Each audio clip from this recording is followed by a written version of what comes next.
Do you feel that you're functioning, that you are going through the motions, doing what is expected of you?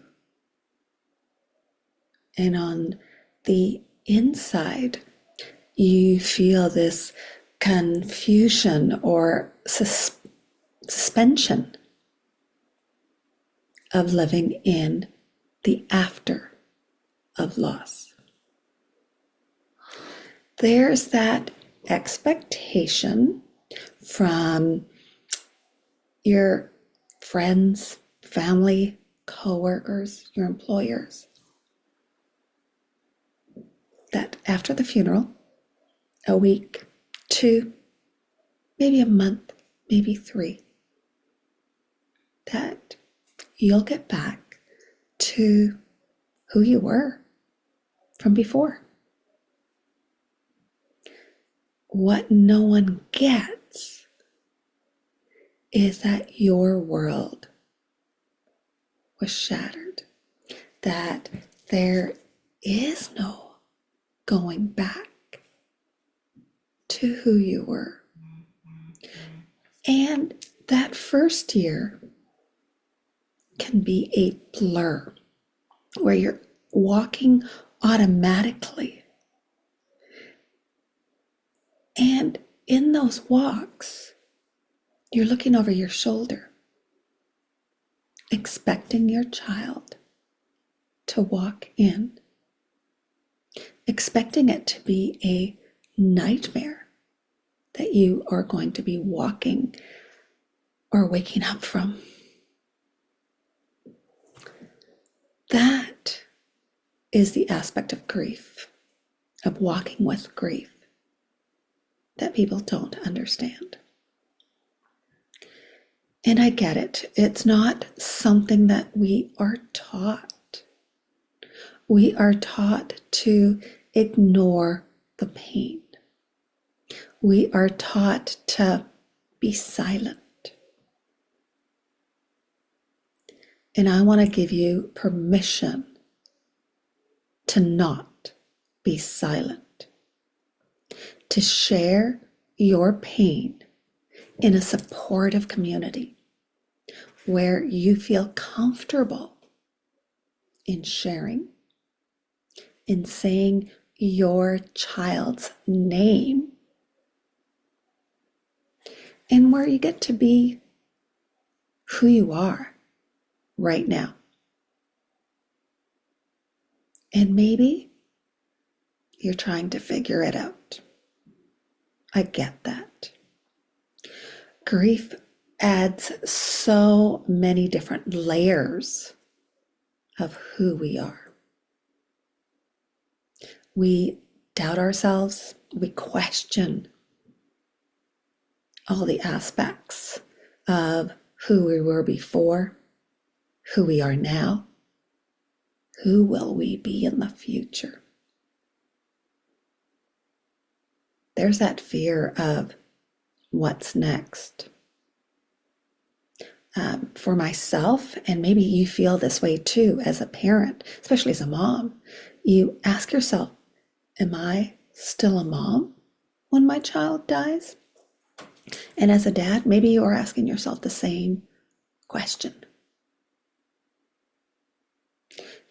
I find that many parents blame themselves, which is natural. When I say natural, it's normal because as a parent, we feel that we are supposed to be protecting our children. That comes from this aspect of believing that we have power that we don't. And it's natural to want to control the outcome. I totally get that. I was in the same position where I thought I could breathe life into my son. And as a mom, we may think that way because we're the ones who gave birth to them. And however your child was born, whether it was through birth, whether it's through adoption, our child is our child forever.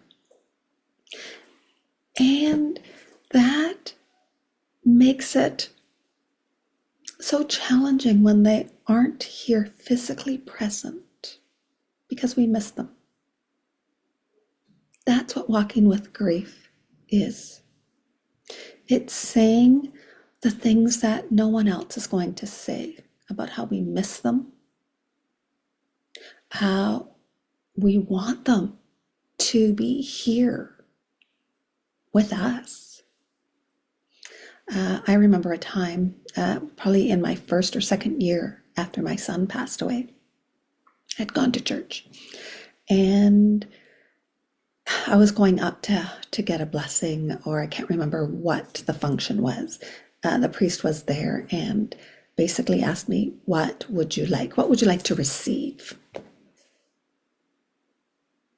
My words, I want my son back. Priest looked, okay, where is your son? He's dead. Well, that definitely shocked the priest because he wasn't expecting that. And he didn't know what to say. And I know that he wanted to say the platitudes and the cliches that we've all heard, which kind of feel disrespectful when we're in pain. It may be well-intentioned and they want to offer comfort.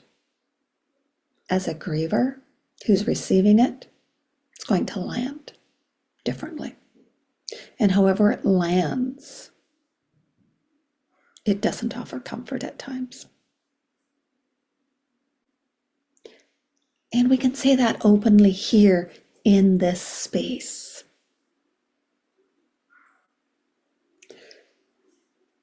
And so it's so important that you have a space where you can share what is underlying and what you're carrying inside.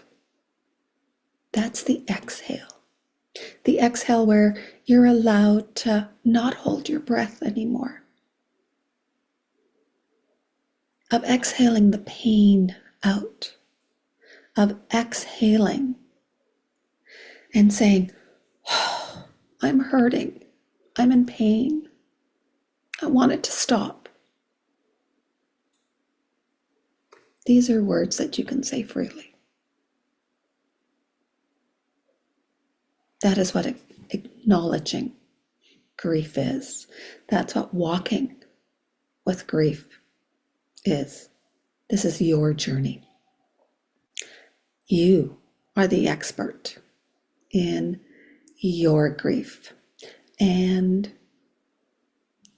I believe you need a space where you can talk about it freely, honestly, have the conversations that everyone is afraid to have.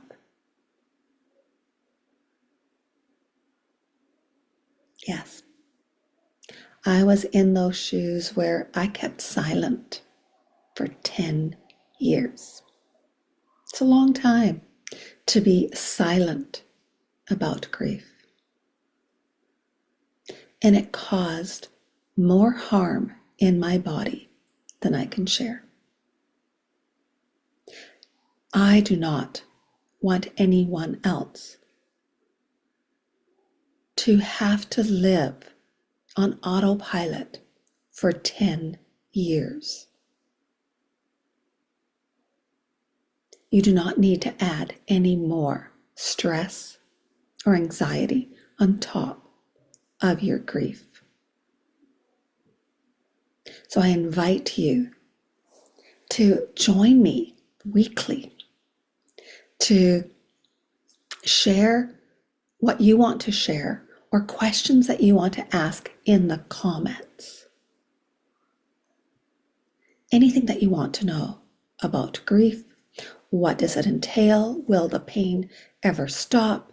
Will I feel this way always? Is it okay to laugh?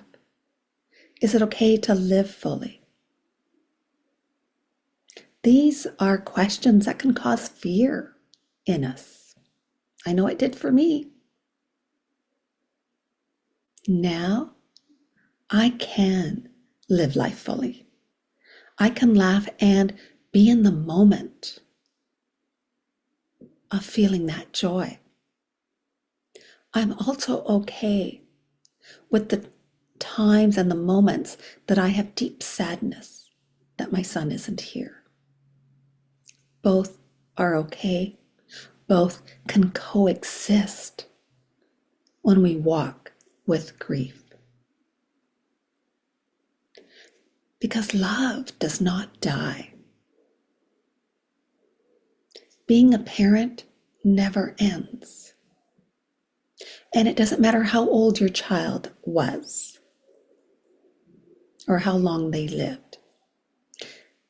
They are always our child, and we are always their parent.